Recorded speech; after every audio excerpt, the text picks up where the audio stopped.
What's going on, big strong gamers? It is Benson. Today we're going to be going over the most overrated maps in Call of Duty Zombies history. Let's get into it. For our first map, we have Kino Der Toten, and I love this map genuinely, but it is extremely overplayed and overrated. Understandably, it is on Black Ops 1, but the hype around this map is still inevitably high, and also many people regard this as their favorite. If this is your favorite map, why is it? Is it because of nostalgia, that you played it as a child? Really, those are the main factors that contribute to this map. It is great, like I said, but really there's not much to do. You have, of course, your main area which you could train and also kill zombies and have fun, which is right next to the Juggernog machine, but really outside of this little room there's not much else to do. You could branch off to the right or left, but either way you're going to be finding a perk, either speed cola or double tap. Also, you're going to have not much training room and also not much to do in those areas alone. Really, when's the last time you actually trained in, say, the spawn room or even the speed cola room? Really, you're only staying in Kino Der Toten because of the theater section, not anywhere else. Honestly, I don't understand the hype around this map. I understand it was the first map to launch with Black Ops 1, so obviously more people are going to have played that, but if you've played any of the other maps of Black Ops 1, like Call of the Dead, Shangri-La, or even Ascension,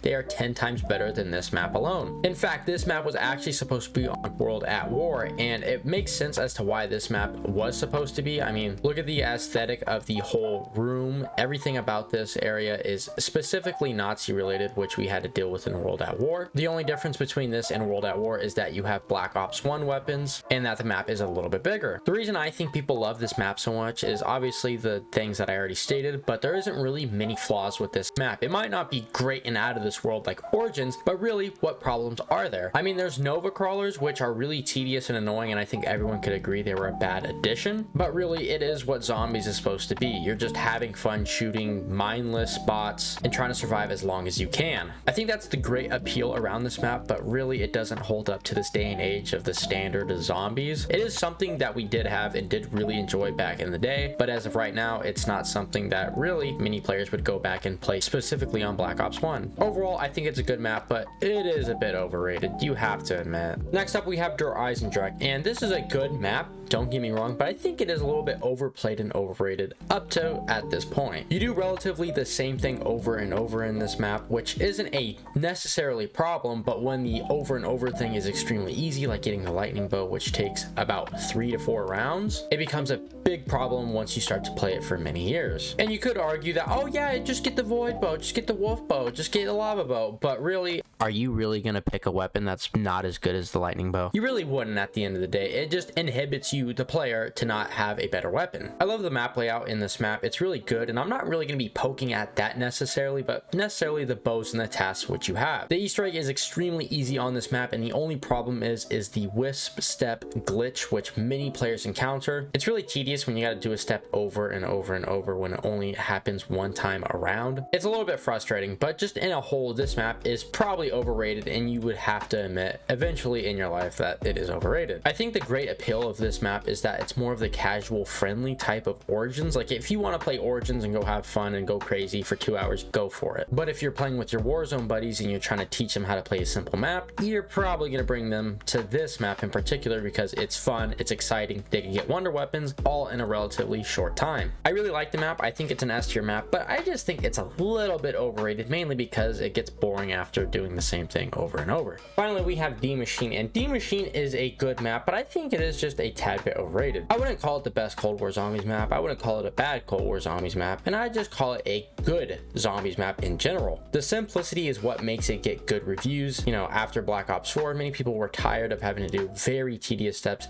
in order to turn on Pack-a-Punch and Power, for example, but with D Machine on this side, it was kind of perfect timing, perfect place. To me, D Machine is the Kino Der Toten of the new age. It doesn't have much to offer, really. You don't have many things to do. The Easter egg is very meh, but the gameplay itself is fun. There's not a ton to do, but regarding zombie killing, it's probably what you're going to be doing most on this map. You have many places to camp, many places to train, and overall you have some good flowing movement. With the Dark Ether portals and also the introduction of the Wonder Sphere once again, it allowed the player to actually traverse the map and maybe take a couple shortcuts rather than essentially just going around and finding things one by one. The new Pack-a-Punch system also helped this map a ton. I mean, this map alone without the Cold War system wouldn't be nearly even the same at all. And personally, I believe the Cold War system is truly what D Machine makes D Machine. Like really, you have remastered perks, you have basically remastered guns with a new system with armor, pack-a-punch, tier upgrades, etc, etc. The utility of score streaks in this game as well with the introduction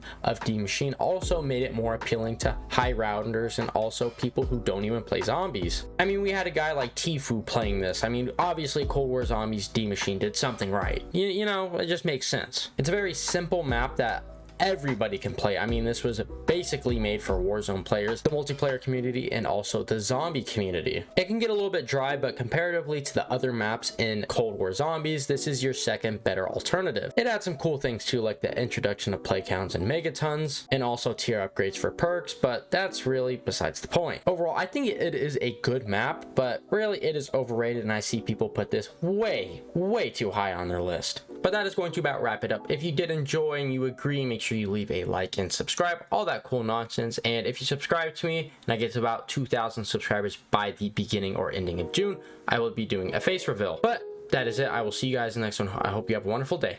See ya.